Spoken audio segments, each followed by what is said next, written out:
Donovan was chatting with Grok, and he was wondering about ATP versus ROS production per calorie for fat versus sugar metabolism. And he says, Grok's answer is the opposite of what you guys are saying on your podcasts. This is very concerning for me right now after following you guys for almost a year now. I'm not sure what to believe. Even the energy output of saturated fats, ATP production, is way higher than what you claim. Donovan, thank you for your question, by the way. I think this will be helpful for a lot of people.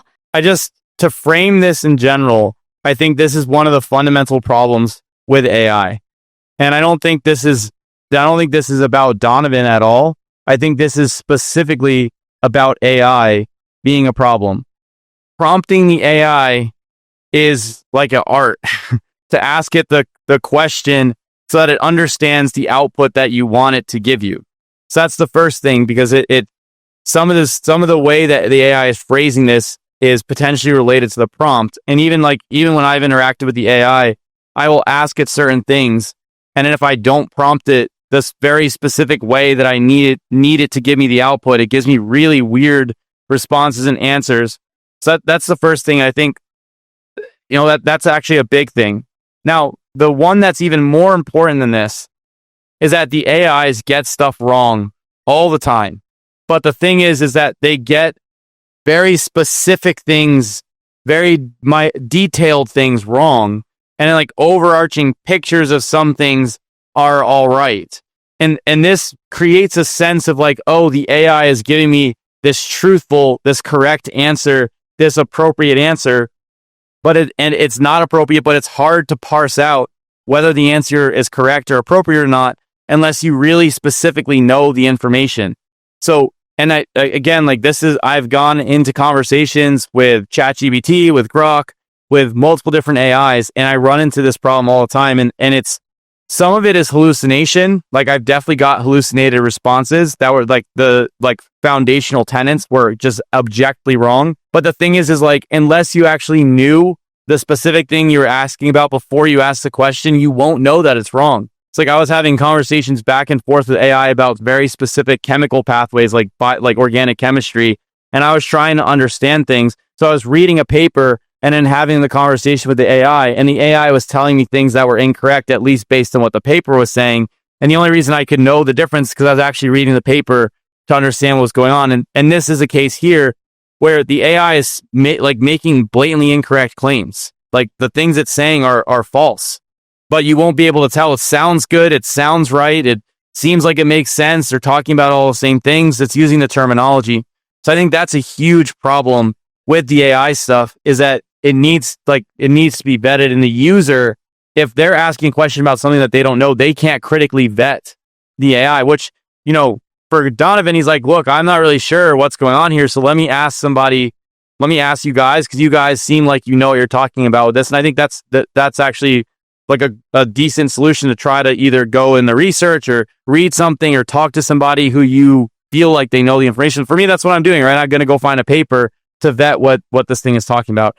So I think for Donovan, I think it's like a good approach to try to vet the AI statements instead of blatantly accepting them. And then I think for everybody in general, it's important to understand this about the AI, that like it could be 90% correct and it could be 10% incorrect, or it could be 98% correct and 2% incorrect. But you don't know where the 2% incorrect is. And that's a huge problem, because sometimes that 2% incorrect is really important and can like really fundamentally change how you think about things. So here, but one of the major problems with what the AI is discussing, and there's blatant things around the amount of ATP per molecule. When you start to look at metabolism, the size of the molecule, the number of carbons versus glucose and palmitate is significantly different. And then when you look at how they're metabolized in the mitochondria, that accounts in large part for the changes in ATP. So it's like you're not comparing apples to apples when you're looking at the metabolism of the glucose versus the fats, because of the differences in carbons and how they're metabolized. So like comparing them on a basis here of, how much ATP per molecule isn't necessarily super helpful to try to gauge which is a better fuel source. And ChatGPT frames it this way, and oh, well, fats produce more ATP, and this is something you see in the low carb sphere. It's like, well, that doesn't really matter that much. It's like saying that glucose that fructose is more it creates more glycation than glucose. It's like that doesn't really matter that much when you understand things in the appropriate context. Yeah, I've seen similarly, even using ChatGPT trying to find certain studies, and it will completely make them up and even give me a PMID, and then I'll go search it, and it's not real. So, I mean, I've even fallen into the trap myself. But Mike, I love that you've emphasized doing a little bit more research and using it like a tool, and maybe having some fun with it and asking questions that are feeling curious for you, but taking the time to maybe fill in the gaps and question everything it says. Jay, when you look at this, any other holes you want to hone in on and talk about? Yeah. But just to start, I've had that same experience, right? Where it'll make up studies, it'll make up quotes from studies. You can give it studies, like provide it, and it'll still provide quotes that aren't actually in it. So if you're going to use it, as we've been saying, use it really carefully, verify everything, single thing it tells you, at least for things like this that I would say like matter. You know, if you're trying to ask something that's a little bit less controversial or a little bit less interpretation based, because nutritional research inherently is, and there's way more of it than I think in a lot of other sciences, although maybe not so much. I think, as I'm saying it, there's a lot of interpretation in any scientific field, but if you're asking very simple questions, I think it could be okay, but you want to definitely verify where it's getting things from, ask it for its sources, verify those sources, actually read them and, confirm that they're saying what it's saying that they are, because so often it's not. And again, as you learn that, you can try to prompt it differently, but also you start to rely on it differently. Like I would not recommend, like you can, if you're starting from scratch somewhere, which someone like this probably doesn't have, I don't think Donovan has a deep understanding of biochemistry, and he's just like, hey, these guys are saying this, I don't really get it, I want some help understanding it, so he's looking for help. And this can maybe give you a general lay of the land but I would even start before this. I think what I would say is use it to help understand what happens at the electron transport chain.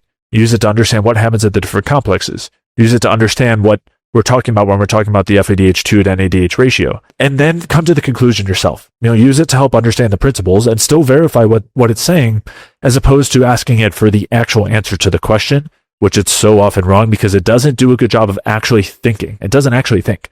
So, but we can. So we still have to do that part. It can't replace our thinking. We don't want it to.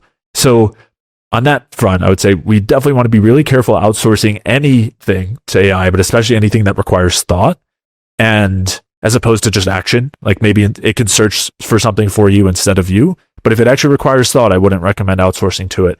And for that matter, I wouldn't recommend outsourcing your health to us either. There's a reason why we cite the studies that we're talking about, and we try to go through the mechanisms to try to help people understand, instead of coming up with ridiculous, oversimplified analogies to get someone to believe us because it sounds good. It's really worth, if you're going to care about this, I would, to the extent that you can, to the extent that you want to, take a look at the actual mechanisms that we're talking about, take a look at the studies, and you can use AI to help with the concepts you don't understand. But for a case like this, especially, we cite a ton of studies in every time that we're talking about this, explaining the exact thing we're talking about. We didn't just make it up out of thin air. So take a look at those and use AI to help you with the concepts that you don't understand, but again, use it carefully. But it's a good example. We get this a lot in our comments too. Someone who put something we said, or take the whole transcript of our video and throw it into AI and say, why are they wrong? And then it comes out with like a paragraph of just often things that are blatantly incorrect and just things that are not even representing what we're saying. And then they'll just throw it in the comment as if that disproves us or something. But yeah, you have to be really careful. It will fully make things up, make up studies, misquote things. So I think there's a place for using it as a tool, but we have to recognize the limitations of that tool, and it won't tell you its limitations. So just something to be really aware of. Another thing I want to mention real quick when it comes to AI is that it will also tailor answers based on previous conversations and the kinds of things it thinks that you want to hear, or the kinds of perspectives it thinks you have. So if you constantly direct it in a certain direction, or you ask your questions in a leading way, for future questions that are even not asked that way, it'll be going based on its memory of your previous conversations. So if you are a low carb person, you're always asking things in the vein of low carb things being beneficial, and everything is oriented in that direction, and then you give it something that sounds objective, it will still give you what you want to hear in many cases, even if you tell it not to sometimes. So just a lot to be careful about with these language models, and not to allow them to displace our actual thoughts, our actual thinking. And I would just highly encourage anybody who's interested in this enough, and especially getting emotionally wrapped up in it, right? Getting really concerned. Am I doing the wrong thing? Are Jay and Mike wrong? Have I been doing the whole wrong thing this entire time? Like, I get the fear there, but in that case, like, let's use that to read some of the research and learn about the concepts we don't understand, and maybe review some of the podcasts where we've talked about it, where we go through it with the diagrams, because I think, that's a great opportunity to turn that into learning and critical thinking, as opposed to outsourcing that to the AI, which as we've talked about it, I think is a really treacherous path. The one thing I want to mention here too is I think it is difficult for people to read some of the research. I think that is something that people do struggle with. So I have had people say, it's like, you and Jay all the time, you guys like, just read the research. It's like, I tried to read the research and I didn't really know what 100% they were saying. So I do think it's important, even if you don't go with the papers, maybe try to look in some textbooks or something like this. And then on top of that, I mean, part of what I see part of our role is to like explain some of these concepts appropriately, so that people, and like try to make it, more approachable for people, a little like less of the lingo, to try to break it down as much as we can in the videos so people can kind of understand things while still citing the research. Because I think you have other people, like Dr. Ken Berry, who's trying to make it approachable to people, but you have to fundamentally be correct when you use your analogy first. You can't start just making an analogy to make it approachable, and then the like principles behind the analogy, like the entire perspective, is incorrect. So the first thing, and that's, people say, oh, you read too much research, you cite too much research. It's like, that is a way for us to be like, hey, this is what they're saying in the papers directly. So you don't have to just take my word for it or take Jay's word for it. And then it's like, okay, now we're going to explain in the best of our ability what this means, so that like in normal English, right? Because the papers aren't written in normal English. That's part of the barrier, is like you have all these terms like NADH and FADH2. It's like, what does that mean? It's like alphabet soup. I don't know. So the goal is to try to like make it as best as possible a little bit more approachable. Another thing I want to say here that can be important is like, if you're doing this stuff, you're feeling better, things are moving better in another direction, is all together, you can also gauge by your experience and some of your outcomes as well. Now you have to be careful here, right? Because people go on keto and like the first, like after you get through your keto flu, it's like, oh, I feel way better and this is the best diet ever. But it's like, at the same time, you want to use some of your experience to adjust and rely on some of your own internal guidance system with what you're doing, and try to figure out what's going to work best for you, while trying to understand some of the mechanisms to the best of your ability, trying to understand the perspective as much as possible. I'd say you want to like combine both, like the real world experience on top of the theories. So you want to say, I'm going to do this and I want to see this outcome. And then you test it out. That's just the whole perceive, think, act model, right? Is I have a perception that something's going on. I've been on keto for a year now. I can't sleep. My gut is like, I'm all sensitive to all these different types of foods, and I feel stressed out, and I'm getting energy crashes and whatever else. I lost the weight initially, so that was great, but something needs to change. So like, if I have a bit of carbohydrate, do I feel better? Do some of my numbers get better over time? These types of things, you want to set that up and engage from there when you're doing this type of stuff, so that you have the real world experience and you have some of the understanding of the mechanisms and theories, like as you're going through that process. And then once you see your outcome, then you can adjust and go from there. And I think even when Jay and I are like going and looking at somebody else's work, we usually start from the perspective of, okay, let's just understand this guy or this lady's this point of view. Like, let's just get into their shoes, understand what their point of view is. And then like, maybe like I go into it, I'm like, maybe I'm wrong. Maybe I don't know what I'm talking about here, and this person knows something more than what I do. So I get in, I try to fully understand the perspective that they're coming from. And then I work back from there, instead of going in with, this person is just completely wrong, they don't know what they're talking about. And I'm just going to like invalidate it. And that's how over time, for me, it's been every time we go through and we talk about some dynamic, like I learn something every time. Every single time we talk about somebody's perspective, like even with the vitamin A stuff or the oxalate stuff, like I think for both you and I, Jay, like we get so deep into the weeds of trying to understand what's going on. that we learn so much along the way, and it actually gives us a better picture as we go forward and helps us to work out some of the kinks in some of our own perspectives and improve them as we go. And I think for everybody, I'd say see things as this iterative, ongoing, organically unfolding process. This was something that was central to Dr. Pete's work, and this was something that like this how I thought about things and how I viewed things was a massive shift for me, like a life-changing shift for me. Instead of saying like I need to have my line drawn in the sand and I always believe this going forward, or else I'm a hypocrite and I don't know what I'm talking about. It was more like I'm probably know like what I know in some of these areas I probably know pretty well right now, and there's things that I need to continue to learn. And as I learn more, you see you have to learn more and more and more and more. So it just keeps going. Like it's like an endless thing. So I would approach this stuff like that as well, and I think that will eliminate some of the fear and some of the pressure of like I need to absolutely know this thing right now, and like I need the exact answer. So I'm going to go to Grok, and Grok's going to give me this answer, and now I'm more confused. It's like it's going to take time and understanding and working with the stuff to get it down pat. I think that's for me, that was really important in my process, and I think that may be helpful. I love that you're emphasizing staying open and not necessarily needing to know or thinking that you've come to this conclusion or almost like you've pinned down this truth or this absolute, because I'm sure all three of us are continuing to evolve and refine and even question things that we thought were true. And I think back to carnivore days where there was absolutely a period of time where I thought that was the answer. You know, it just felt like this is the ideal optimal diet. And I kind of brainwashed myself in a way, and to look back and see that as a beautiful learning opportunity, that there's so much to be said about staying curious and not letting fear dictate the way we take in information. And I'm not saying Donovan did that at all. In fact, it seems like he was using his curiosity to see if he could vet what you two were saying on a different podcast.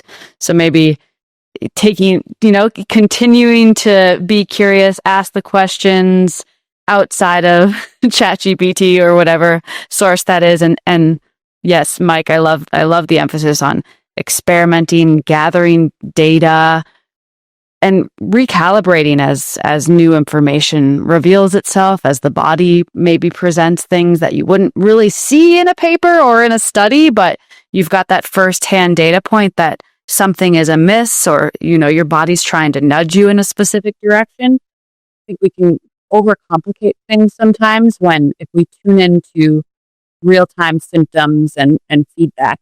There's so much to be said. And yes, I know sometimes that might feel complicated to try to parse out what is leading to what, but if we can calm down and stay curious, let fear be over in that corner and use the curiosity as we investigate and play around, it can be kind of a fun process as things start to improve. Totally. Yeah, no, I think I'm really glad you guys brought that up. And I think, in terms of people struggling with reading the studies and I don't think everybody needs to dig into the research. Sometimes I think it might be a matter of like rewatching a podcast or taking a concept from a podcast and typing it into YouTube in a really basic sense and watching an animation about it. But the point being that the curiosity and trying to understand and trying to actually learn and critically think about it is such a better path forward. It's not immediately gratifying. It's not just here is your answer. It takes a lot of effort and energy, and sometimes it can be really frustrating along the way.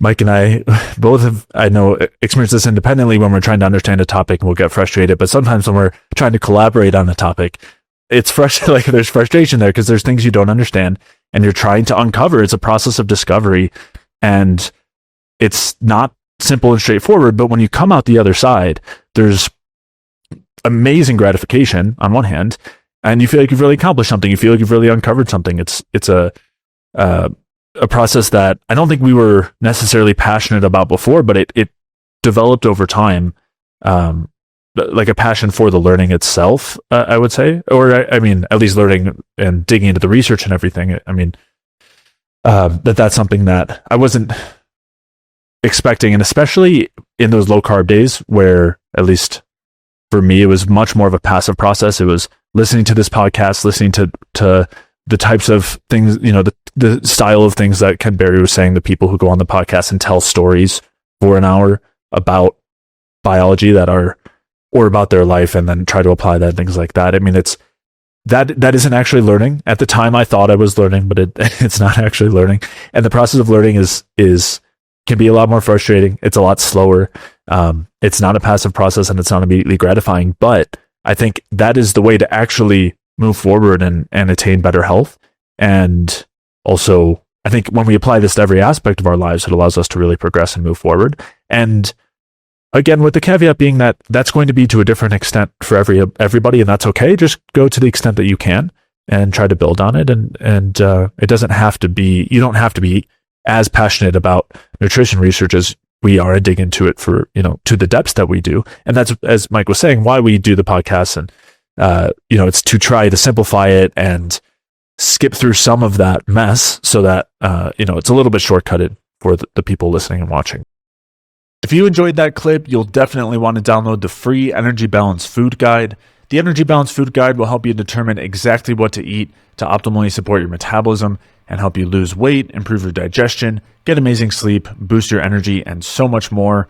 The food guide makes it extremely easy to get started with a bioenergetic approach to optimizing your health. So head over to jfeldmanwellness.com/guide to download your free Energy Balance Food Guide.